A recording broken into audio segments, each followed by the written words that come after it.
Last class में हम लोगों ने सिग्निफिकेंट फिगर्स के बारे में स्टडी किया था। इस लेक्चर में हम लोग देखते हैं कि जो सिग्निफिकेंट फिगर्स हैं उनके कुछ ऑपरेशंस हम लोग यहाँ पे डिस्कस करने वाले हैं। सबसे पहला हम लोग एडिशन के बारे में बात करते हैं कि सिग्निफिकेंट फिगर्स में एडिशंस का ऑपरेशन कैसे परफॉर्म होता है। एक क्वांटिटी आपको दी गई है, x is equal to 2.3 and y is equal to 2.45। आपको इन दोनों क्वांटिटीज़ को ऐड करना है। तो we want to perform a task that is equal to x plus का y। तो 2.3 प्लस 2.45, यहाँ पे जो ये वैल्यू आने वाली है, ये वैल्यू हमारे पास में अनसर्टेन है। We can not assume 0, we can not assume 1, we can not assume 2।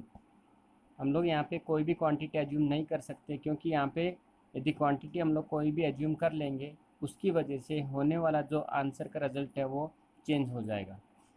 So we are assuming this is a unknown quantity. We want to perform the additions. So from here it will be 5, 4, 3, 7 and 2, 2, 4, 4.75।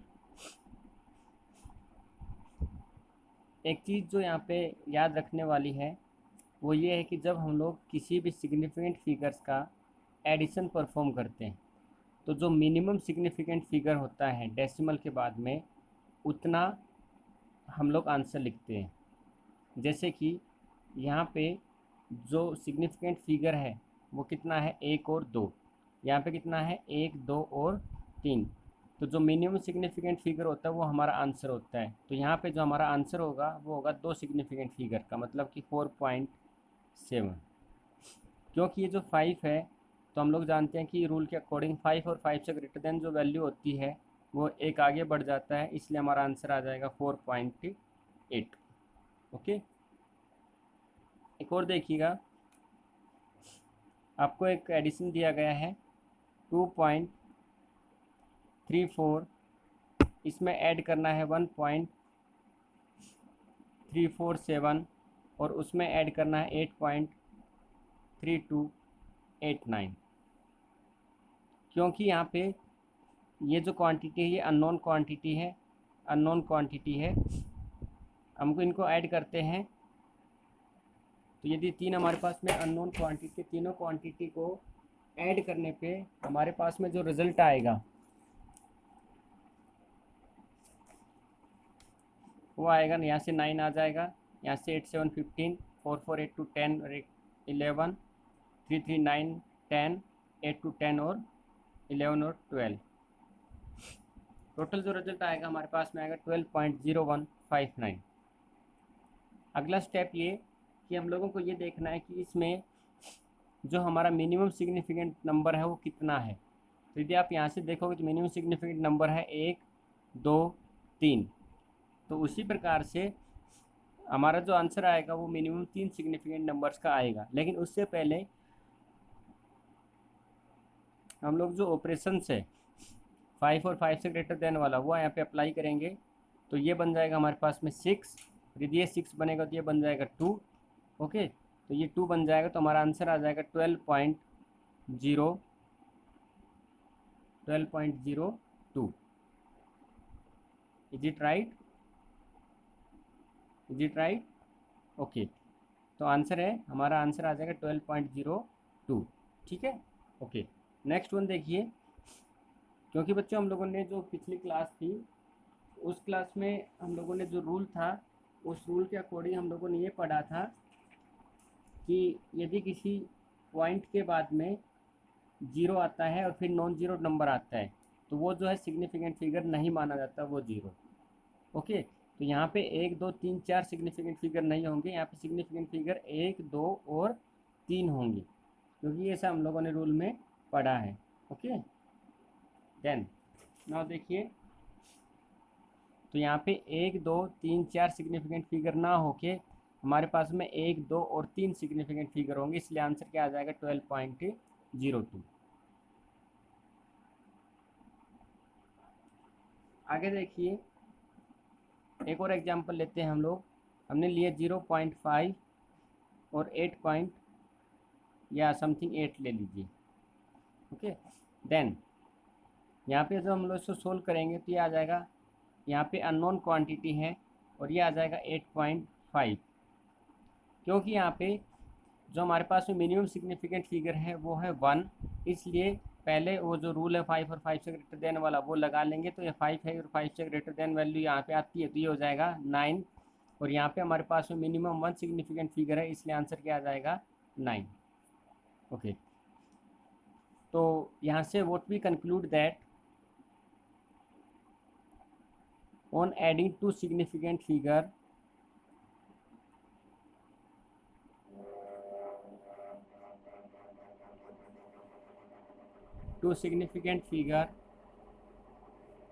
we will take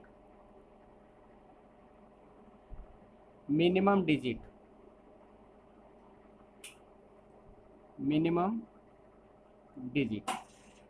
okay. Second देखिए, इसी प्रकार से हम लोग subtractions में जो है operations follow करेंगे। मान लीजिए आपको एक वैल्यू दी गई 12.25 और इसमें से आपको सब्ट्रैक्ट करना है 8.2, क्योंकि ये जो क्वांटिटी है हमारे पास में अननोन क्वांटिटी है। अब हम इसको सब्ट्रैक्ट करेंगे तो यहाँ पे आएगा 5, यहाँ पे आएगा 0, 12 में से 8 गया 4, तो आंसर आ जाएगा 4.05। लेकिन उससे पहले हम लोग जो रूल लगता है वो लगेगा 5 और 5 से ग्रेटर देन, तो ये बन जाएगा 1, 4.1 हो जाएगा। अब हम लोगों को ये देखना है कि इन दोनों क्वांटिटी में जो मिनिमम सिग्निफिकेंट फिगर कितने हैं, तो आंसर मिनिमम सिग्निफिकेंट फिगर है हमारे पास में 1, 2, तो आंसर आ जाएगा 4.1, 2 सिग्निफिकेंट फिगर का। ओके, इसी प्रकार से हम लोगों को मल्टीप्लिकेशन एंड डिवीजन का देखना है। मल्टीप्लिकेशंस एंड डिवीजन,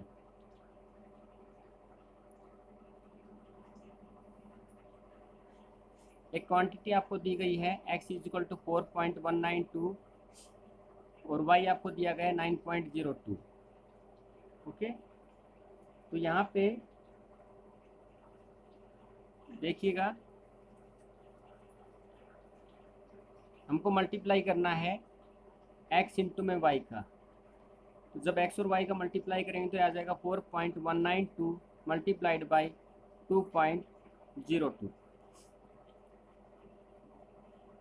इन दोनों को मल्टीप्लाई करने पे जो रिजल्ट हमारे पास में आएगा आप लोग करके देख लीजिएगा, 8.46784।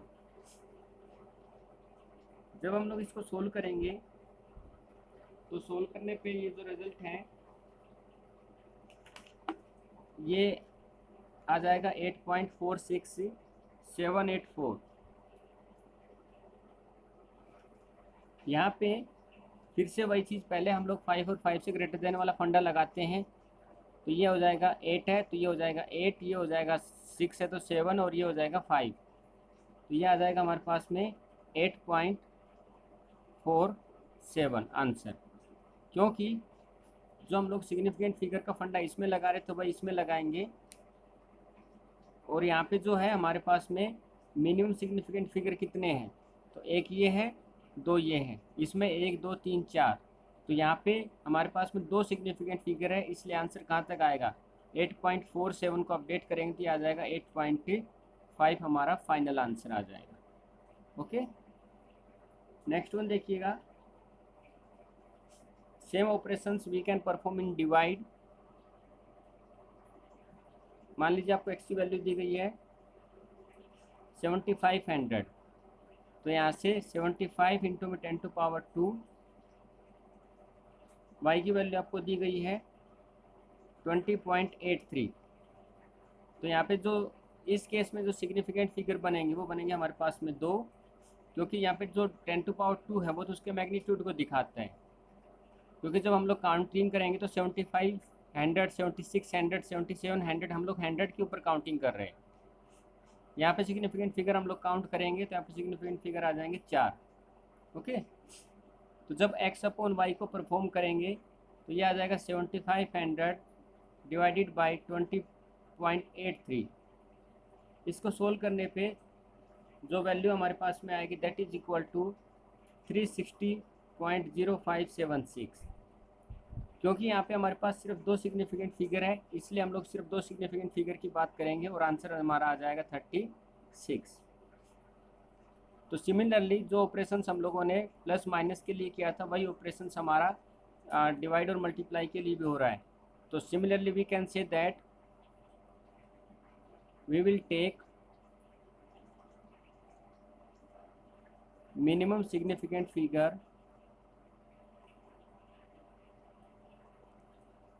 significant figure which is present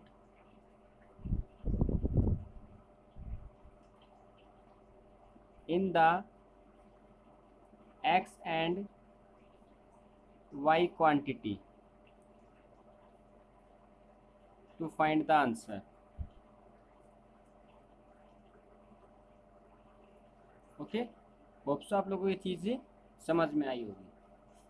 ठीक है, नेक्स्ट वन देखिए।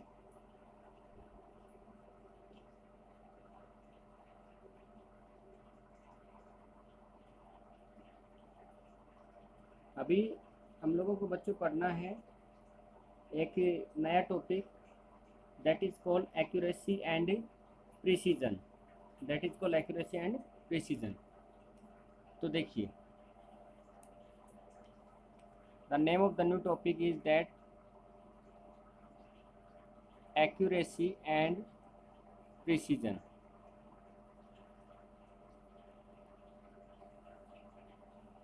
मान लीजिए बच्चों, आप किसी ऑब्जेक्ट का मेजरमेंट करना चाहते हो और मेजरमेंट करने के बाद में आप लोगों को ये मालूम चला कि उस ऑब्जेक्ट का जो वेट है वो है 15.8 kg।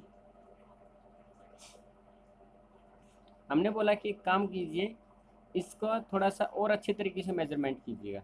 हम एक दूसरा इंस्ट्रूमेंट लेके आए जो उससे ज़्यादा एक्यूरेट मेजरमेंट करता है। उसने उसी वेट को मेजरमेंट किया 15.5 kg।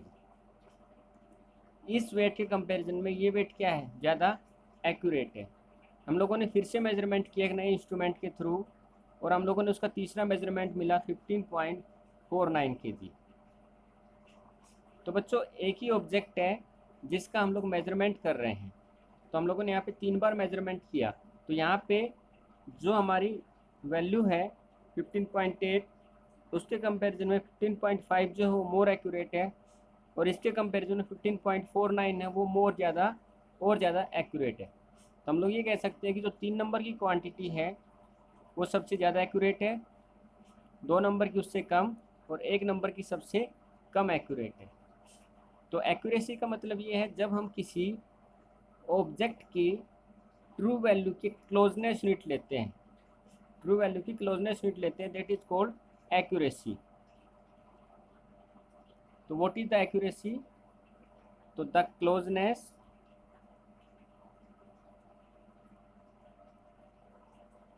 Of the measurement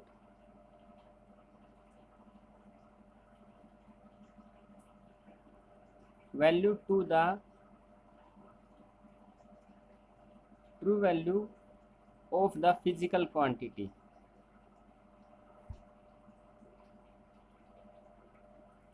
is known as accuracy.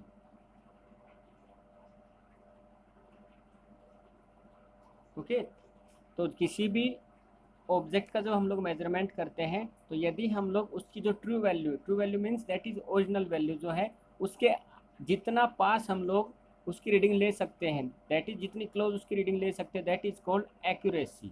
Okay, second देखिए प्रिसीजन। मान लीजिए बच्चों, हम लोगों ने बोला कि एक डिस्टेंस बताइए Bombay to Delhi. So let me say that the distance between the Bombay to Delhi which is equal to 4000 kilometer। I don't know exactly but let me assume that the distance between the Bombay to Delhi is 4000 kilometer। हमने बोला कि बिल्कुल exact बताइए, इसमें बिल्कुल क्या exact 4000 है? तो उन्होंने बोला कि नहीं, ये जो है 3999 किलोमीटर। क्या इसके कंपैरिजन में और कुछ इससे अच्छा हो सकता है रिजल्ट? हमने बोला रिजल्ट जो है वो हो सकता है 3998.9 किलोमीटर। हम लोगों ने एक और मेजरमेंट लिया, उसमें मेजरमेंट में आया 3998.91। फिर से मेजरमेंट लिया, हमारे पास मेजरमेंट आया ये वाला। फिर से लिया, मेजरमेंट आ गया हमारे पास में ये वाला। कहने का मतलब ये है कि जब हम किसी भी क्वांटिटी का बार बार मेजरमेंट लेते हैं और उस मेजरमेंट को तब तक लेते रहते हैं जब तक कि वो ट्रू वैल्यू नहीं बन जाता, जब तक कि वो वैल्यू जो है एक इंटरवल के बाद में जो हम दूसरा इंटरवल लेंगे, मतलब कि एक क्वांटिटी के बाद में जो दूसरी क्वांटिटी में उस दूसरी क्वांटिटी का मेजरमेंट लेंगे तो दोनों मेजरमेंट में किसी प्रकार का कोई चेंज नहीं आता है, तो हम लोग बोलते हैं कि ये जो वैल्यू है ये प्रीसाइज हो गई है।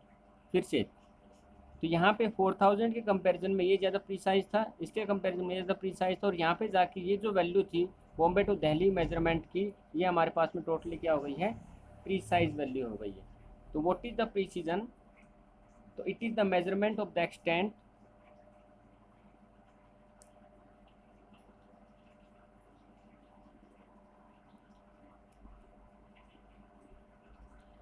it is the measurement of the extent to which successive measurement of a physical quantity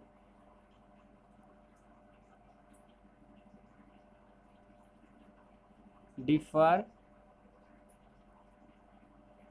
from one other, that is called precision। अच्छा, एक चीज़ और देखिए बच्चों, यहाँ पे सिग्निफिकेंट फिगर बताइए कितने हैं? आंसर यहाँ पे सिग्निफिकेंट फिगर है 1। यहाँ पे सिग्निफिकेंट फिगर कितने हो गए? 1 2 3 4। यहाँ पे सिग्निफिकेंट फिगर 1 2 3 4 5। यहाँ पे सिग्निफिकेंट फिगर 1 2 3 4 5 6। तो बच्चों हम लोगों को क्या समझ में आ रहा है कि जैसे जैसे सिग्निफिकेंट फिगर बढ़ते जाते हैं वैसे वैसे हमारे पास प्रिसीजन होने की जो प्रोबेबिलिटी है वो इंक्रीज होती जाती है। तो what we can write down as more the significant figure, as more the significant figure,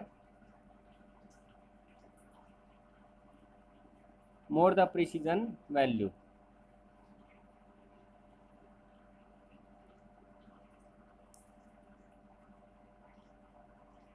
okay, चलिए एक छोटा सा कंसेप्ट और समझिएगा। मान लीजिए आपके पास एक घड़ी है और वो जो घड़ी है ये घड़ी आपको एक टाइम बताती है, और टाइम बताया इसने 12:59 और 1 सेकंड का 1/1 सेकंड का 3rd पार्ट। ठीक है, 12:59 और सेकंड का 1/3 पार्ट। तो हम लोगों को लगा कि ये जो घड़ी है ये बहुत ही ज़्यादा प्रीसाइज है, क्योंकि ये एकदम जो है एग्जैक्ट टाइम बताती है। क्योंकि देखिए 12:59 और फिर सेकंड का भी 3rd भाग, that is called the value of this clock is very precise. लेकिन ये जो प्रिसीजन के साथ साथ में क्या ये घड़ी एक्यूरेट भी है? What we want to calculate, this watch is very precise but actually does this unit very accurate? नहीं, क्योंकि एक्यूरेट जो टाइम हुआ है वो हमारे पास में 11 बजे, ठीक है, बट टाइम इज 11 o'clock। तो this clock is very precise but it is not accurate, so there is no meaning of precise at this place. दूसरा समझिएगा, एक घड़ी है हमारे पास में जो 9:15 हमको दिखा रही है। ये जो घड़ी है ये बहुत ही ज़्यादा एक्यूरेट है, क्योंकि इसमें ये आवर हैंड है और ये मिनट हैंड है। तो जो हमको 9:15 दिखा रही है, इसका मतलब ये है कि ये घड़ी बहुत ज़्यादा एक्यूरेट है। लेकिन क्या ये घड़ी प्रिसाइज है? क्या इस घड़ी में हम लोगों को ये मालूम चला कि अभी कितना सेकंड हुआ या 1 सेकंड का कितना भाग हुआ है? तो this watch is more accurate but it is not precise. More accurate but it not a precise. तो बच्चों, क्या हमारे लिए ये घड़ी वैल्यूबल है या ये घड़ी वैल्यूबल है? हमारे लिए दोनों ही चीज़ें इम्पोर्टेंट है। हम लोग ये चाहते हैं कि ये जो घड़ी है ये प्रिसाइज वैल्यू दिखाए, लेकिन किस केस में? जब 11 बजे, उस केस में। हम लोग ये चाहते हैं कि ये घड़ी जो है, सॉरी, ये घड़ी जो है हाँ ओके, हम दोनों ही केस में ये चाहते हैं कि ये घड़ी जो प्रिसाइज वैल्यू दिखाए, लेकिन किस केस में? जब 11 बजे, मतलब ये घड़ी को दिखाना चाहिए 10:59 और 1 सेकंड का तीसरा भाग, ओके, जब भी 11 बजने वाले हो। लेकिन ये जो घड़ी है ये जो मोर एक्यूरेट है, क्योंकि सही समय बता रही है, लेकिन इस घड़ी को प्रिसाइज होना भी चाहिए, क्योंकि हम लोगों को चाहिए 9:15 और 15 मिनट के बाद कितने सेकंड और 1 सेकंड का कितनेवा भाग। तो what we conclude here that कि we want to value of any object to measurement that is called accurate as well as precise. तो किसी भी क्वांटिटी का एक्यूरेट होना ज़रूरी है, चाहे वो प्रीसाइज हो या ना हो, क्योंकि 9:15 दिखाना ज़रूरी है। यदि 11 बजे 12 बजे दिखाएगी तो उसका कोई मतलब ही नहीं है। तो what we can say that it is necessary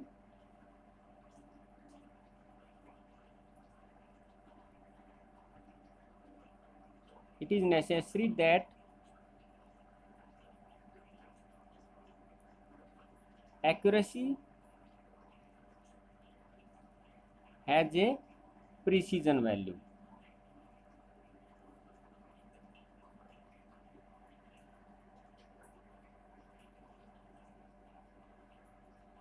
okay, ये ज़रूरी है कि जो एक्यूरेसी वैल्यू होगी वो प्रिसीजन होना ज़रूरी है, लेकिन जो प्रिसीजन वैल्यू है वो मे बी एक्यूरेट ना हो। ठीक है, ओके।